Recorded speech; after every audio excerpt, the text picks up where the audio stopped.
इसलिए आप लोगों से हम सहयोग और मदद मांगने आए हैं। सहयोग और मदद मांगने आए हैं। ये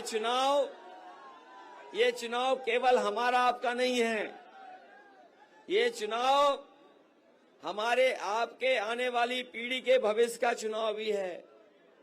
ये लोग आ गए तो संविधान को खत्म कर देंगे। बताओ, संविधान और जान के पीछे पड़े हैं कि नहीं पड़े ये लोग? ये कोई चुनाव सामान्य चुनाव नहीं है। ये चुनाव विशेष परिस्थितियों में हो रहा है और जिस तरह कभी समुद्र मंथन हुआ था, उसी तरीके से ये 2024 का चुनाव संविधान मंथन का चुनाव है।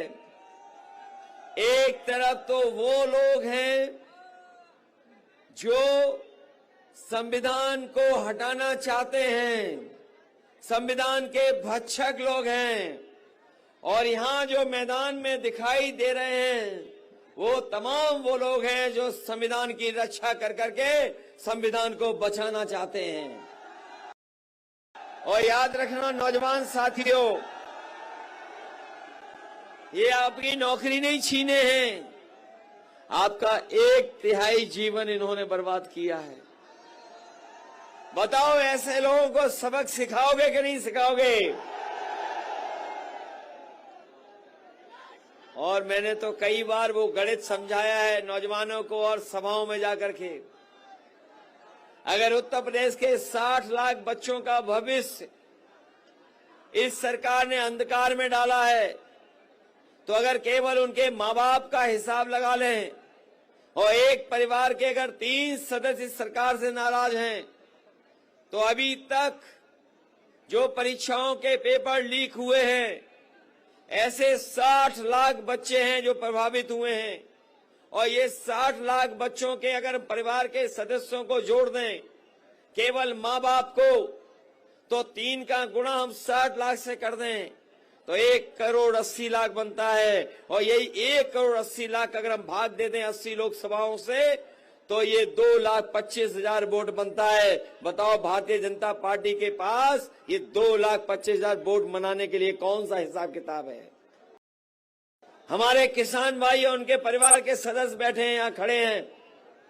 बताओ, किसी किसान की आय 2 गुनी हो गई हो और महंगाई लगातार बढ़ती चली जा रही है, लागत बढ़ रही है, और जो कीमत मिलनी चाहिए हमारे किसान को वो ये सरकार नहीं दे पा रही।